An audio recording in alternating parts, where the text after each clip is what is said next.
تو آسمان اور اس کے برج، یہاں پہ اس کی قسم کھائی گئی۔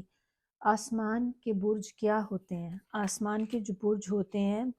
بیسیکلی اس کے ستارے ہیں جو نمایاں ہوں، نظر آئیں اور روشن ہوں۔ تو جو ستارے آسمان کے ہوتے ہیں ان کو یہاں پہ بروج کے طور پہ یہاں پہ کہا گیا۔ اسی طرح اللہ تعالیٰ نے سورہ ہجر کی آیت نمبر 10 ہے جس میں فرمایا ہے کہ ہم نے آسمان میں برج بنائے اور اس آسمان کو دیکھنے والوں کے لیے سجا دیا۔ آپ صلی اللہ علیہ وسلم اس سورہ کو ظہر اور عصر میں سورہ طارق کے ساتھ پڑھا کرتے تھے۔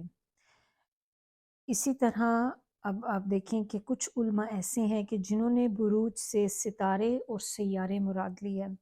جو رات کے وقت آسمان کو زینت بخشتے ہیں۔ لغوی لحاظ سے تو ہم ہر نمایاں طور پہ ظاہر ہو جانے والی جو چیز ہے اس کو برج کہہ سکتے ہیں۔ والیوم الموعود، اب یہ والی آیت نمبر جو 2 ہے اس میں موعود یا یوم الموعود کا جو لفظ ہے یہ ریفر کر رہا ہے قیامت کے دن کو۔ اور اسی سے آپ اگلی والی دیکھیں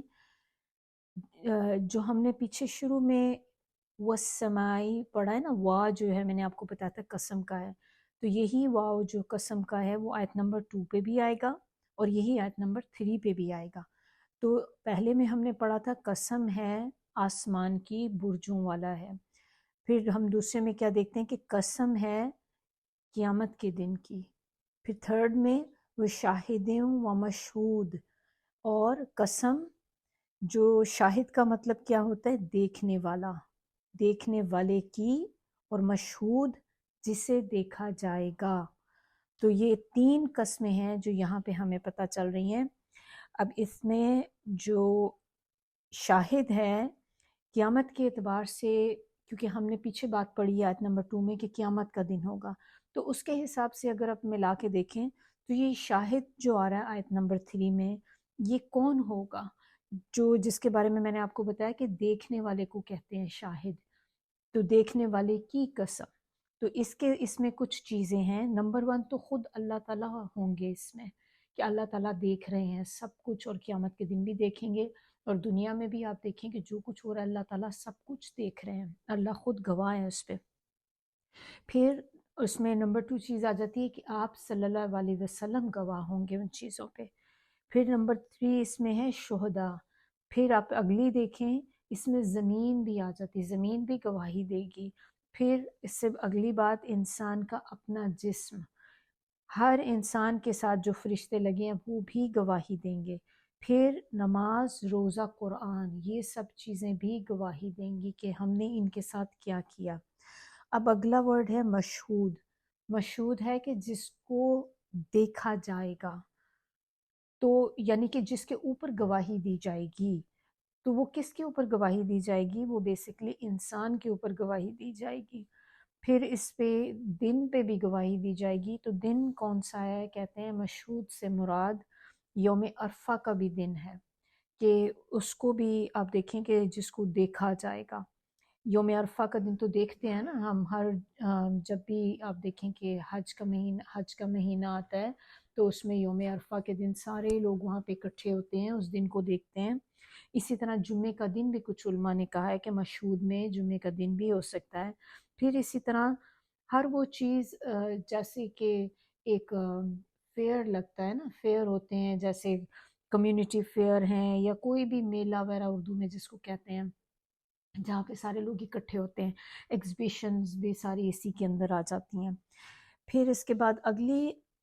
آیت میں، آیت نمبر 4 میں ہمیں کیا بتایا جا رہا ہے؟ 3 قسمیں یہاں پہ کھائی گئیں، اور 3 قسموں کو کھانے کے بعد جو بات بتائی جا رہی ہے وہ بتا رہے ہیں کہ قتل اصحاب الاخدود، یعنی کہ مارے گئے اصحاب اخدود۔ اور اصحاب اخدود جو تھے یہ کون تھے؟ کہ جنہوں نے خندق میں لوگوں کو جلایا تھا۔ اخدود جو ہے اخدود بیسیکلی کہتے ہیں خندق کو، ٹرینچ، اور ایک یہ ایسی ٹرینچ یا ایسی خندق جو لمبائی میں ہو، بہت زیادہ لمبی ہو اور گہری ہو، گہرا گڑھا یا لمبا، بالکل ایک ڈیپ گڑھا نہیں ہوتا بیسیکلی، جیسے ایک سرکل آپ ویل کی طرح کریں وہ نہیں ہے، بلکہ یہ ایک لانجیٹیوڈنل آپ اس کو کہہ لیں کہ لمبائی میں ہو اور گہرائی میں بھی ہو، تو اس میں وہ خدود کے اندر آ جاتا ہے۔ پھر جو اس میں فرسٹ اس کا جو ورڈ ہے نا قتیلا، تو قتیلا کا مطلب جو ہوتا ہے نا، اس کے معنی دو طرح کے ہوتے ہیں۔ ایک معنی ہوتا ہے جو دعائیہ ہوتا ہے، اور ایک اس کا معنی خبریہ ہوتا ہے۔ تو اگر ہم دعائیہ کی سینس میں لیں، جیسے ہم دعا مانگتے ہیں نا بیسیکلی، تو اس سے یہ ورڈ ہے دعائیہ۔ تو دعا کی صورت میں اگر آپ اس کو لیتے ہیں تو پھر اس کا کیا معنی ہوا کہ ان کے خلاف بد دعا دی جا رہی ہے۔ اور اگر ہم اس کو خبر کی صورت میں لیتے ہیں تو پھر اس سے ہمیں پتہ چلتا ہے کہ جیسے بتایا نا قتیلا، یعنی کہ خبر دی جا رہی ہے ان کے بارے میں، کن کے بارے میں؟ اصحاب الاخدود، اور یہ وہی لوگ ہیں جن کے بارے میں ہم نے اس سورہ کے سٹارٹ میں جو واقعہ آپ کو میں نے بتایا تھا، جن لوگوں نے خندقیں بنائی پھر خندقوں میں لوگوں کو جلایا، تو یہ ان لوگوں کی بات ہو رہی ہے جنہوں نے جلایا تھا مومنوں کو۔ تو یہ بات کلیئر ہونی چاہیے۔ اب یہ بات ہے کہ جو خندقوں کا اللہ تعالیٰ نے یہاں پہ ذکر کیا ہے خاص طور پہ، تو وہ خندقیں کیا تھیں؟ تو خندقیں تھیں، اگلی آیت نمبر 5 میں دیکھیں اللہ تعالیٰ بتا رہے ہیں النار، وہ آگ کی تھیں، ذات الوقود، جس کے اندر ایندھن سے بھری ہوئی تھی، وہ ایندھن تھا یعنی کہ جلتی ہوئی آگ تھی، لکڑیاں تھیں جو جل رہی تھیں، اور اتنی تپش تھی اس آگ کی کہ کہتے ہیں کہ اس نے بعد میں یہ آگ اتنی زیادہ پڑ گئی تھی کہ اس نے بعد میں ان لوگوں کے گھروں کو بھی جلا کر راکھ کر دیا جن لوگوں نے اس میں حصہ لیا تھا۔ اور کہتے ہیں کہ اس علاقے میں جہاں پہ یہ خندقیں بنائی گئی تھیں، آج تک وہاں پہ اس آگ کے نشان ہیں، یعنی کہ ریمننٹس آپ کہہ لیں کہ اس کے ابھی بھی وہاں پہ ملتے ہیں، کہ وہ جو راکھ اس وقت بنی تھی، اس راکھ کی ایک طرح سے آپ کہہ لیں وہ کیلسیفائی ہو گئی، تو کیلسیفائی ہو کے اس کی لیئرز بن گئی ہیں وہاں پہ، اور وہ ابھی بھی آپ کو اسی طرح ہی ایک لیئرز کی صورت میں وہاں پہ نظر آتی ہیں۔ تو ایسا نہیں ہے کہ وہ جگہ بالکل صاف ہو گئی ہے، دے اسٹل اس کے اثر جو ہیں وہ اللہ تعالیٰ نے پریزرو کیے ہیں وہاں پہ۔ اب اگلی آیت میں دیکھیں، اذ ہم علیہا قعود، اور وہ اس کے کنارے پہ بیٹھے ہوئے تھے، یعنی کہ وہ اس پر بیٹھے ہوئے تھے یا اس کے قریب بیٹھے ہوئے تھے۔ قعود کس کو کہتے ہیں؟ سب سے پہلے تو یہ دیکھیں کہ کون بیٹھے ہوئے تھے۔ یہ وہ لوگوں کی بات ہو رہی ہے کہ جو لوگ تماشا دیکھنے کے لیے آئے ہوئے تھے۔ ایک تو وہ لوگ تھے جنہوں نے آگ لگائی تھی، آگ جلائی تھی، اس میں حصہ لیا تھا۔ پھر ایک کچھ لوگ وہ بھی ہوتے ہیں جو اس کا سارا تماشا دیکھنے کے لیے بیٹھے ہوتے ہیں۔ اس میں وہ لوگ بھی ہو سکتے ہیں جنہوں نے آگ خود لگائی تھی، اور اس میں وہ بھی ہو سکتے ہیں جنہوں نے آگ تو نہیں لگائی تھی لیکن جسٹ وہ ایک یہ سین دیکھنے کے لیے وہاں پہ آئے ہوئے تھے کہ سب بیٹھ کے مل کے یہ تماشا دیکھ رہے ہیں جلنے کا۔ تو قعود کا مطلب ہوتا ہے بیٹھے رہنا، کوئی بھی کام نہ کرنا، فارغ ہو کے تو اب آپ کچھ چیز آرام سے بڑے سکون سے واچ کر رہے ہیں۔ تو قائد کی جمع ہے قعود۔ وَهُمْ عَلَى مَا يَفْعَلُونَ بِالْمُؤْمِنِينَ شُهُودٌ، اور جو کچھ وہ ایمان والوں سے کر رہے تھے اس کو اپنے سامنے دیکھ رہے تھے، یعنی کہ وہ گواہ تھے اس چیز کے، جو کچھ ہو رہا تھا ان کی آنکھوں کے سامنے ہو رہا تھا، ہر چیز کو وہ اپنی آنکھوں سے دیکھ رہے تھے مگر کر کچھ نہیں رہے تھے، صرف ایک تماشے کی خاطر، ایک فن لینے کے لیے لوگوں کو اس اذیت میں مبتلا ہوتے ہوئے وہ لوگ دیکھ رہے تھے، لیکن ان لوگوں نے کوئی کوشش اس سلسلے میں نہیں کی کہ اس کام کو روکتے۔ پھر اگلی آیت میں بتایا جا رہا ہے وَمَا نَقَمُوا مِنْهُمْ إِلَّا أَن يُؤْمِنُوا بِاللَّهِ الْعَزِيزِ الْحَمِيدِ، اور انہی مومنوں کی یہی بات ان کو بری لگتی تھی، یعنی کہ ان کو ان لوگوں کے ساتھ کوئی پرابلم نہیں تھی جن کو جلایا جا رہا تھا۔ تو یہ جو بیٹھ کے تماشا دیکھ رہے تھے، ان لوگوں کو جلائے جانے والوں سے کوئی گلا شکوہ، کوئی مسئلہ نہیں تھا، سوائے ایک بات کے کہ وہ اللہ پر ایمان کیوں لے کر آئے ہیں، اس اللہ کے اوپر جو ہر چیز پر غالب ہے۔ العزیز کا مطلب ہوتا ہے غالب، غلبے والا، اور الحمید کا مطلب ہوتا ہے، دونوں اللہ تعالیٰ کے نام ہیں، اور حمید کا مطلب ہوتا ہے قابل تعریف، کہ اللہ کچھ کرے یا نہ کرے وہ پھر بھی قابل تعریف ہے، اس کی ہر چیز اللہ کی جو ہے وہ تعریف کے قابل ہے۔ تو یہ نقمو جو ہے نا ورڈ، یہ نکلا ہے نقمہ سے۔ تو نقمہ کا مطلب ہوتا ہے غصہ کرنا، سزا دینا، ناپسند کرنا کسی چیز کو، بگڑنا اس کا معنی ہو جاتا ہے ناراض ہونا، برا ماننا۔ تو یہ ساری چیزیں جو ہیں نقموں کے اندر آ جائیں گی، کہ آپ اگر ان کو ملا لیں کہ وہ ان سے ناراض تھے اس وجہ سے کہ وہ اللہ پر ایمان لے آئے تھے۔ اب یہ سورہ یہ دیکھیں کہ یہ والی جو سورہ ہے یہ مکی سورہ ہے۔ تو یہاں پر جب یہ بتایا جا رہا ہے یہ ساری باتیں بتانے کا، اس سورہ میں اگر آپ دیکھیں یہ سارا جلنے کا ذکر اور اصحاب الاخدود کا بھی جو واقعہ سارا بتایا گیا ہے، اس کی ریزن کیا ہے کہ آپ یہ دیکھیں مکی سورہ تھی، تو ان دنوں میں نے آپ کو بالکل بگننگ میں بتایا تھا کہ سورہ جو تھی اس کا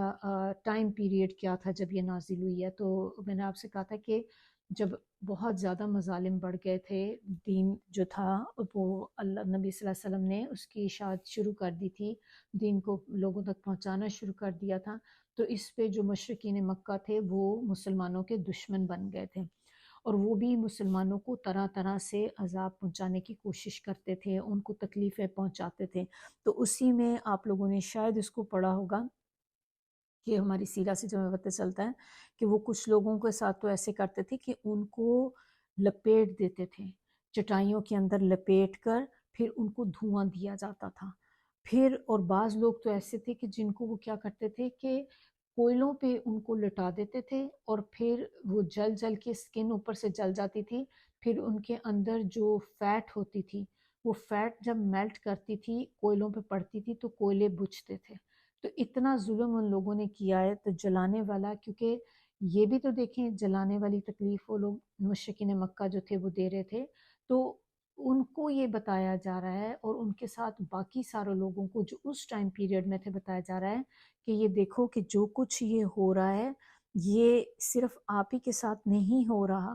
اور یہ پہلے بھی ہو چکا ہے، پہلے بھی لوگوں کے ساتھ ایسے مظالم کیے گئے ہیں، اور اس چیز کے اوپر آسمان گواہ ہے، قیامت کا دن گواہ ہے، اور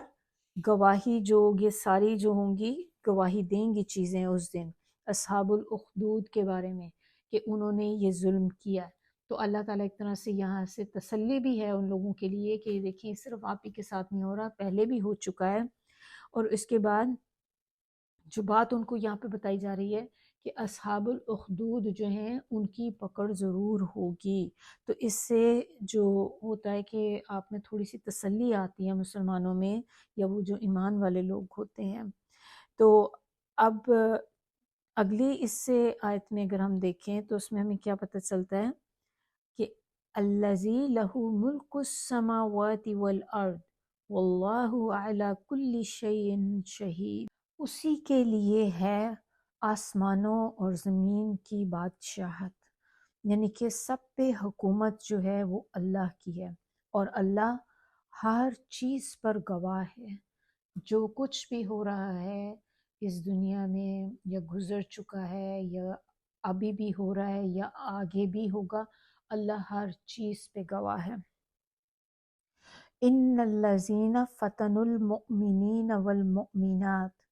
ثم لم يتوبوا فلهم عذاب جہنم ولهم عذاب الحریق، بے شک وہ لوگ جنہوں نے مومن مردوں اور مومن عورتوں پہ ظلم ڈھایا، ظلم یہاں پہ جو بات ہو رہی ہے وہ جلانے کا ظلم ہے، کہ ان پہ ظلم ڈھایا جن لوگوں نے، اور پھر انہوں نے اگر توبہ نہ کی اس کے بعد، تو ان کے لیے جہنم کا عذاب ہے، اور وہ کیسا عذاب ہے؟ عذاب الحریق، ایسا عذاب جو جلا کے رکھ دے گا، کیونکہ جلانے والا عذاب جو ہوتا ہے نا، جلانا بہت تکلیف دہ عمل ہے، جب کسی کو جلایا جاتا ہے تو انسان کو بہت زیادہ تکلیف ہوتی ہے۔ تو اسی طرح جہنم کا بھی عذاب جو ہے نا، وہ دیکھیں زیادہ تر جو ہمیں پتہ چلتا ہے کہ اس میں جلائے ہی جانے کا ہے، تبھی جہنم میں بھی آگ ہے۔ اور فتنہ جو ورڈ یہاں پہ یوز کیا گیا نا، فتنو، فتنہ سے نکلا ہے یہ، کسی چیز کو آگ میں جلا کر تپانا، تو یعنی کہ اس کا مطلب کیا ہوتا ہے کہ کسی بھی چیز کو جب آپ آگ میں اس حد تک اس کو تپاتے رہتے ہیں، گرم کرتے رہتے ہیں کہ اس کے بعد پھر وہ خالص ہو جاتا ہے۔ کیا چیز ہے؟ ایک آپ کو شاید وہ کوئی ایک میٹل بھی ایسی ہوتی ہے جیسے سونا ہوتا ہے نا، تو سونے کو بھی آپ دیکھیں آگ میں پکاتے ہیں، پکا پکا کے تپ جاتا ہے، خالص بن جاتا ہے۔ دوسرا تو اسی سے پھر اس کے معنی جو ہیں وہ نکلے ہیں کہ جیسے آزمانا بھی اسی سے پھر آتا ہے، پھر اس میں دکھ دینا، عذاب دینا، یہ ساری چیزیں جو ہیں فتنہ کے اندر آ جاتی ہیں۔ تو یعنی کہ ان لوگوں نے ان کو جلانے کا عذاب دیا تھا، تو اسی لیے ان لوگوں کے لیے بھی اب ہوگا عذاب الحریق، جلانے والا عذاب۔ تو اس میں جو تھے کہ دو باتیں ہیں کہ ایک تو انہیں دنیا میں بھی یہ عذاب ہو گیا جلنے کا، کیونکہ انہوں نے لوگوں کو، مومنوں کو جلایا تھا، تو جیسے میں نے آپ کو بتایا تھا کہ ان کے گھروں تک یہ آگ پہنچ گئی تھی، جس کی وجہ سے ان کے گھر بھی جل گئے تھے۔ تو ایک تو یہ کہ دنیا میں بھی جلنے کا عذاب ہو، دوسرا عذاب ان کے لیے جو ہوگا وہ جہنم کا عذاب ہوگا، جو وہ قیامت کے دن پھر چکھیں گے جس عذاب کو۔ اور دوسری بات اس میں جو ہے کہ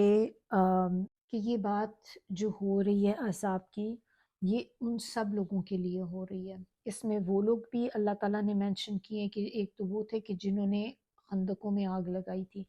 دوسرے وہ لوگ بھی انکلوڈڈ ہیں اس میں جو بیٹھ کے تماشائی تھے، محض تماشا دیکھنے کی خاطر بیٹھے تھے، ان کے لیے بھی یہی عذاب ہوگا۔ کیا ان کی ریزن تھی؟ وہ تو کچھ بھی نہیں کر رہے تھے، جس وہاں بیٹھے ہوئے تھے، تو ان کو عذاب کیوں ہوگا؟ کیونکہ وہ بیٹھے ہوئے تھے اور وہ اس میں کچھ کر نہیں رہے تھے، یعنی کہ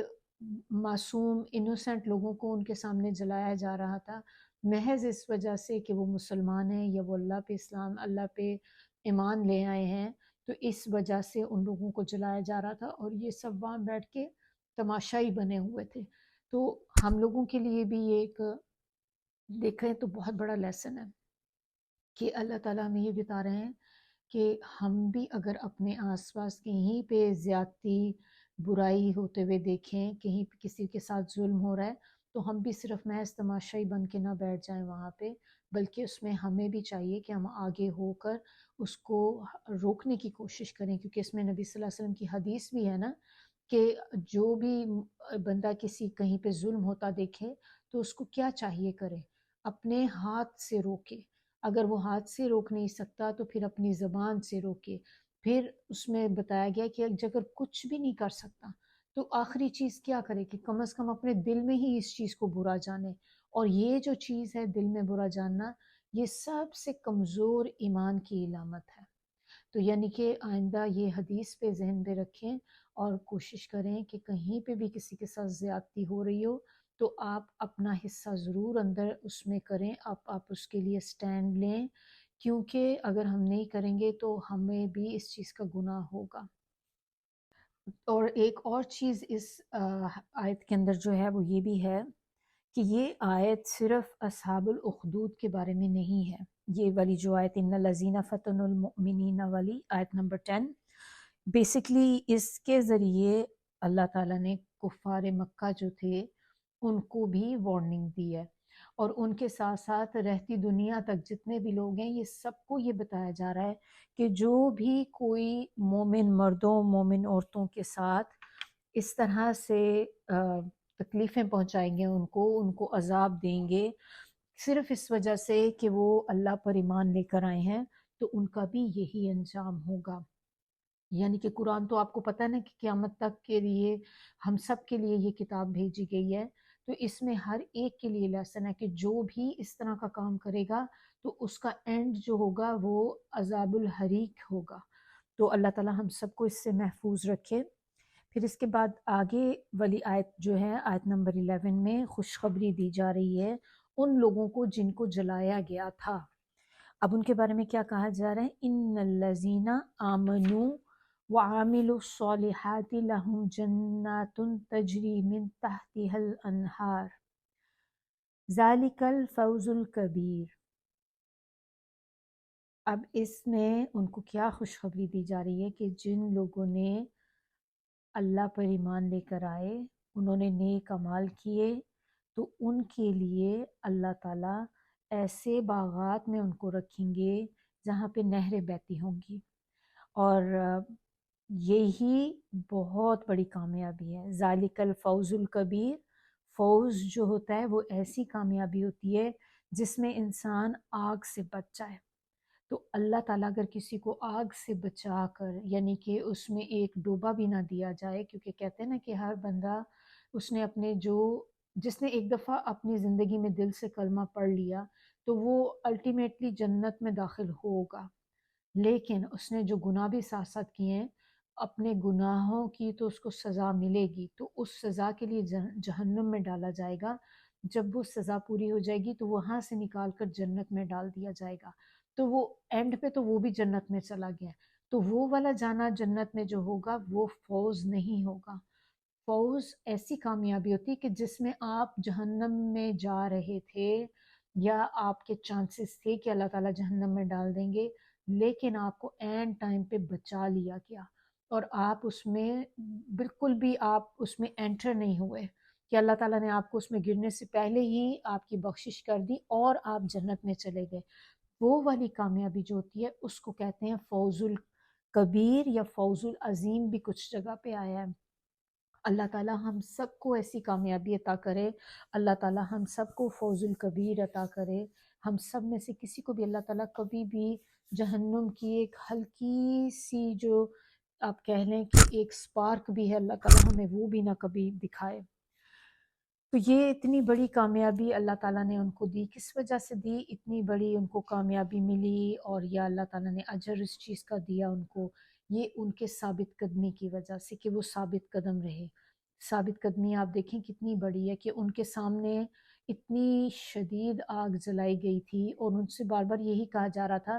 کہ تم اگر اپنے اس دین سے باز آ جاؤ تو تمہیں بچا لیا جائے گا، لیکن اگر تم اسی پہ ڈٹے رہے تو تم اس آگ میں جلا دیے جاؤ گے۔ لیکن وہ لوگ اپنے دین سے نہیں ہٹے، وہ جل گئے سب کے سب، لیکن اپنے دین سے نہیں پھرے، اور یہی استقامت جو تھی جس کی وجہ سے اللہ تعالیٰ نے ان کو فوز الکبیر عطا کیا۔ اب اس کے مقابلے میں آگے کیا بتایا جا رہا ہے؟ ان بطش ربک لشدید، کہ بے شک تیرے رب کی پکڑ بہت شدید ہے۔ بطشہ کا جو لفظ ہے نا، یہ ہے ایسی پکڑ جو بہت ہی سخت اور مضبوط ہوتی ہے، کہ جس کو آپ ایک دفعہ پکڑ لیں وہ پھر چیز آپ کے ہاتھ سے چھوٹ نہیں سکتی، ایسی پکڑ کو کہتے ہیں۔ تو اللہ تعالیٰ جب پکڑنے پہ آتے ہیں نا تو پھر اللہ کی جو پکڑ ہے اس سے کوئی چھڑا نہیں سکتا اس انسان کو۔ اِنَّهُ هُوَ يُبْدِئُ وَيُعِيدُ، بے شک وہی ہے جو پہلی بار پیدا کرتا ہے اور وہی ہے جو لوٹ کے لائے گا۔ یبدی جو ہوتا ہے نا، اس کا مطلب ہوتا ہے ابتدا کرنا کسی چیز کی، یعنی کہ اس کو بالکل بگننگ سے سٹارٹ کرنا، بگننگ سے کسی چیز کو پیدا کرنا۔ اور یعید کا مطلب ہوتا ہے پھیر کر لے کر آنا، واپس لوٹ کے لے کے آنا، انسان کو مرنے کے بعد دوبارہ جو اٹھانا، وہ بھی یعید ہے۔ تو انسان، اللہ تعالیٰ اگر پہلی دفعہ انسان کو پیدا کر سکتا ہے تو وہ اس کو دوبارہ بھی واپس لے کے آ سکتا ہے۔ وَهُوَ الْغَفُورُ الْوَدُودُ، اور اب پیچھے ہم نے دیکھا کہ اللہ تعالیٰ کی پکڑ بہت شدید ہے، اور یہاں پہ بتایا جا رہا ہے کہ وہی ہے، وہ اللہ غفور بھی ہے، یعنی کہ بخشنے والا بھی ہے، مغفرت کرنے والا بھی ہے، اور ودود بھی ہے۔ ودود کا مطلب ہوتا ہے بہت زیادہ محبت کرنے والا، اور ودود نکلا ہے لفظ ود سے۔ ود کا مطلب ہوتا ہے پیور لو، خالص محبت اس کو کہتے ہیں۔ تو ایک طرف تو وہ بہت پکڑنے والا ہے، اور دوسری طرف اللہ تعالیٰ بہت زیادہ محبت کرنے والے بھی ہیں۔ ذو العرش المجید، ذو العرش المجید جو ہے اس کا مطلب ہے کہ عرش کا مالک، اور مجید کا مطلب بہت شان والا، بزرگی والا۔ مجید لفظ جو ہے مجد سے نکلا ہے، مجد کا مطلب ہوتا ہے بزرگی، وہ ذات جو سب کو اپنے کرم اور فضل سے نوازے۔ مجید اور چیز کس کے لیے آتا ہے؟ ایک تو اللہ تعالیٰ کی خاصیت ہو گئی مجید، دوسری یہ صفت جو ہے کس کی ہے؟ قرآن میں بھی ہم پڑھتے ہیں نا، قرآن مجید کہتے ہیں، تو قرآن کے ساتھ بھی کہ قرآن جو ہے بہت عظمت والا اور بزرگی والا ہے۔ تو چونکہ ہے کس کا کلام؟ اللہ کا کلام ہے نا، اللہ کا ڈائریکٹ کلام ہے، تو جیسے اللہ کی ذات ہے اسی طرح اللہ کے الفاظ بھی ہمارے لیے جو ہیں اسی طرح بزرگی والے ہیں، یہ قابل احترام ہے۔ فعال لما یرید، جو کچھ چاہے وہ اس کو کر ڈالے، یعنی کہ کر گزرنے والا ہے جو بھی وہ چاہے، کون اس کو روک سکتا ہے؟ جو اللہ چاہے گا وہ کرے گا، اور وہ کر سکتا ہے کیونکہ اس کی طاقت ہے، کائنات اس کی ہے، سارے کائنات کا رب وہ ہے، جو پوری یونیورس ہے اس کا چلانے والا کون ہے؟ اللہ کی ذات۔ تو اللہ تعالیٰ جو کرنا چاہتا ہے وہ کر لیتا ہے، اور زبردست کرنے والا بھی ہے۔ حل اتاک حدیث الجنود، کیا آئی تمہارے پاس خبر؟ کس کی خبر؟ لشکروں کی۔ تو اللہ تعالیٰ یہاں پہ اب بتا رہے ہیں کہ تمہارے پاس لشکروں کی خبر آئی۔ کس کے پاس تھے لشکر؟ لشکر جو ہمیں ہسٹری سے اگر پتہ ہو، قرآن سے بھی ہمیں پتہ چلتا ہے کہ آیت نمبر 18 میں وہی بتایا جا رہا ہے، فرعون کے لشکر، و ثمود، اور سمود کے لشکر۔ اور یہ باتیں کیوں بتائی جا رہی ہیں؟ اگزامپل کے لیے، سبق سیکھنے کے لیے، کہ دیکھو ان کے بھی لشکر تھے، ذرا غور و فکر تو کرو اس چیز میں کہ ان کے لشکروں کا کیا انجام ہوا ہے، کیا کیا ہے اللہ تعالیٰ نے ان کے ساتھ۔ فرعون جو تھا اس کو بھی اپنی جو سلطنت تھی نا اس کی، کیونکہ اس کا لشکر بہت بڑا تھا، تو اس کو اتنا غرور اپنے لشکر پہ تھا، اور اسی طرح جو قوم سمود بھی ہے وہ بھی اپنے آپ کو بہت طاقتور سمجھتے تھے۔ انہوں نے تو کیا کیا ہوا تھا کہ ان کے پہاڑ جو تھے، ماؤنٹینز جو تھے، ان کو کارو کر کر کے ان کے اندر گھر بنائے ہوئے تھے پورے، بلکہ کہنا چاہیے کہ جو ماؤنٹینز کے اندر انہوں نے پورے کے پورے ایک سٹی بنائے ہوئے تھے۔ تو کبھی اس کو کبھی گوگل کر کے دیکھیں تو آپ امیزڈ ہو جاتا ہے انسان کہ کس طریقے سے انہوں نے اس کو بنایا ہوا تھا، کہ پورا ایسے لگتا ہے چھوٹا سا دروازہ ہے پہاڑ میں، لیکن جیسے ہی آپ اس سے اندر انٹر ہوتے ہیں پورا ایک سٹی ہے، انڈر گراؤنڈ سٹی جیسے ایک ہوتے ہیں نا، تو اس طرح سے ماؤنٹین کے اندر انہوں نے پورا کا پورا شہر بنایا ہوا ہے، اور اس کے اندر لوگوں کے گھر ہیں، بازار بنے ہوئے ہیں، تو اس طرح کی چیزیں۔ اور وہ دونوں اسی وجہ سے غرور میں تھے کہ ہمارے پاس تو اتنی طاقت ہے، ہمارا اتنا بڑا لشکر ہے، تو ہمارا کوئی کیا نقصان کر سکتا ہے، اور ہم سے بڑھ کے تو کوئی بھی نہیں۔ تو یہ غرور ہی جو تھا، اس غرور کی وجہ سے انہوں نے اللہ کے آگے سرکشی کرنی شروع کر دی، اور جس کی وجہ سے اللہ تعالیٰ نے ان کو تباہ کر دیا۔ تو پھر ان کا جو لشکر تھا، یہ جو ان کی طاقت تھی، کوئی بھی چیز ان کے کام نہیں آئی۔ تو اللہ تعالیٰ جب کسی کو عذاب دینے کا ارادہ کر لیتے ہیں، تو ہم نے بہت سی مثالوں میں دیکھا ہے کہ اللہ تعالیٰ کے عذاب کی مختلف قسمیں ہیں، اور کیسے اللہ تعالیٰ کسی قوم کو ڈبونا چاہیں، عذاب دینا چاہیں، تو ایسی چھوٹی سی مخلوق سے بھی اس کو عذاب دے دیتے ہیں کہ جس سے انسان کبھی سوچ بھی نہیں سکتا، جیسے ہوا کے ذریعے، چیخ کے ذریعے عذاب دیا گیا۔ پھر اب دیکھیں کہ جیسے نمرود تھا، اس کو کیا ہے، ایک مچھر یا چونٹی، اس سے عذاب دیا گیا۔ پھر ہاتھی والے جو تھے سورہ فیل کے اندر، ان کو کیسے عذاب دیا گیا، اتنے بڑے ہاتھی، اور ان کے اوپر کیا تھے، وہ چھوٹے چھوٹے برڈز تھے، بہت چھوٹے برڈز تھے، اور ان کے جو چونچ تھی اس میں کیا تھا، ایک چھوٹے چھوٹے کنکریاں، وہ اتنی چھوٹی تھی سائز میں کہ مسور کے دانے کے برابر تھیں۔ اب سوچا جائے کہ اوپر سے آپ اتنی چھوٹی سی کنکری پھینکتے ہیں تو وہ کیا نقصان کرے گی کسی کا، لیکن وہ کنکری جس پہ بھی پڑتی تھی وہ جل کے بھسم ہو جاتا تھا۔ تو اللہ تعالیٰ کے عذاب کی مختلف قسمیں، اللہ تعالیٰ جس طرح چاہتے ہیں اس کو عذاب دے دیتے ہیں۔ بل الذین کفروا فی تکذیب، تو بلکہ کفار کا جو تھا وہ طریقہ ہی یہ بن گیا تھا کہ وہ ایک تو کفر کرتے تھے، یعنی کہ جھٹلاتے تھے، اور اس میں لگے بھی ہوئے تھے، یعنی کہ کنٹینیوسلی کری جا رہے ہیں۔ ایک ہوتا ہے انکار کرنا ایک دفعہ، ایک ہوتا ہے کہ مسلسل انکار کرتے رہنا، کیونکہ یہ کب ہوتا ہے، یہ ایسی کنڈیشنز میں ہوتا ہے جب انسان ایگو میں آ جاتا ہے، جب اس کی انا کا مسئلہ بن جاتا ہے کہ اب میں نے ایک دفعہ اس چیز کا انکار کر دیا ہے اب میں اپنی بات سے پھر نہیں سکتا، کیونکہ اگر میں اپنی بات سے پھر گیا تو میری بڑی سبکی ہو جائے گی، بڑی انسلٹ ہو جائے گی لوگوں میں میری. تو انسان پھر اپنی اس چیز کو سپورٹ کرنے کے لیے کنٹینیوسلی اسی چیز پہ لگا رہتا ہے کہ وہ بار بار پھر اسی کے ساتھ اپنی بات کو سپورٹ کرنے کے لیے وہ کبھی ایک چیز غلط کرے گا، پھر دوسری چیز غلط کرے گا، اور اس میں پھر چلتا ہی چلا جائے گا. واللہ من ورائہم محیط، اور اللہ ہر طرف سے ان کو گھیرے ہوئے ہے. ورائہم کا مطلب ہوتا ہے آگے سے بھی، پیچھے سے بھی، اور ہر طرف سے بھی. محیط کا مطلب ہوتا ہے گھیرے ہوئے، احاطہ کرنا کسی چیز کا. یہ تو ہم اردو میں بھی لفظ جانتے ہیں نا، احاطہ کرنا، کسی چیز کو جاننا، اس کا ایک اندازہ لگانا، آئیڈیا لینا، اس چیز کو اپنے آنکھوں کے سامنے آپ کسی چیز کو فوکس کر کے رکھتے ہیں جیسے، تو اس کو کہتے ہیں کہ میں نے اس چیز کا احاطہ کیا ہوا ہے. تو اسی طرح اللہ تعالیٰ نے ہر چیز کا احاطہ کیا ہوا ہے، چاہے وہ آگے سے ہے، پیچھے سے، اوپر سے، نیچے سے، ہر طرف سے کوئی بھی چیز اللہ سے چھپی ہوئی نہیں ہے. بل ہوا قرآن مجید، بلکہ یہ قرآن بلند پایا ہے. قرآن جو ہے یہ بہت بزرگی والا ہے. فی میں لوح محفوظ، لوح محفوظ میں ہے. یعنی کہ لوح جو ہوتا ہے نا، وہ کہتے ہیں تختی کو، ایسی تختی جس پہ کچھ چیز لکھی ہوئی جاتی ہے، جس پہ کچھ لکھا جائے. لوح اینڈ محفوظ، محفوظ کا مطلب ہے بڑی حفاظت والی جگہ پہ ہے. تو یہ لوگ جس قرآن کو جھٹلانے کے در پہ ہو رہے ہیں تو وہ تو بہت بڑی بلند شان والا ہے. جس کو جھٹلا دینا ان کے بس کا روگ نہیں ہے.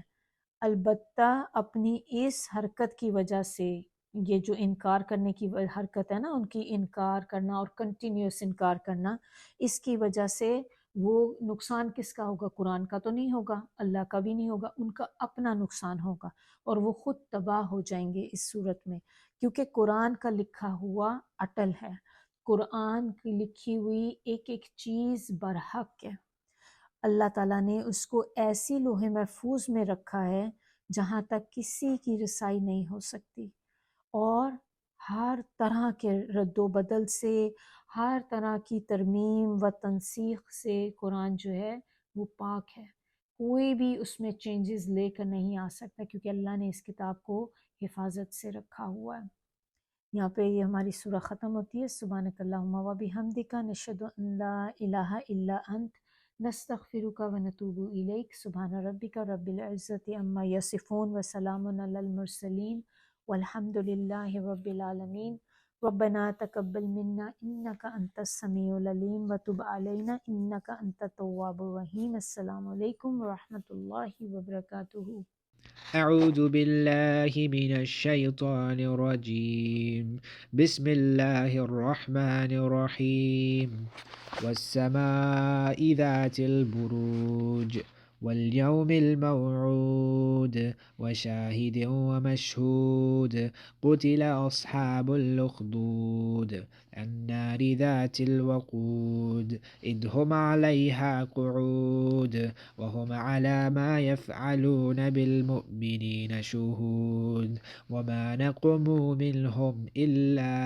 أن يؤمنوا بالله العزيز الحميد الذي له ملك السماوات والأرض والله على كل شيء شهيد. إن الذين فتنوا المؤمنين والمؤمنات ثم لم يتوبوا فلهم عذاب جهنم ولهم عذاب الحريق.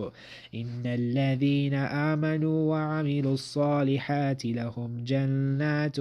تجري من تحتها الأنهار ذلك الفوز الكبير. إن بطش ربك لشديد إنه هو يبدئ ويعيد وهو الغفور الودود ذو العرش المجيد فعال لما يريد. هل أتاك حديث الجنود فرعون وثمود بل الذين كفروا في تكذيب والله من ورائهم محيط. محيط بل هو قرآن مجيد في لوح محفوظ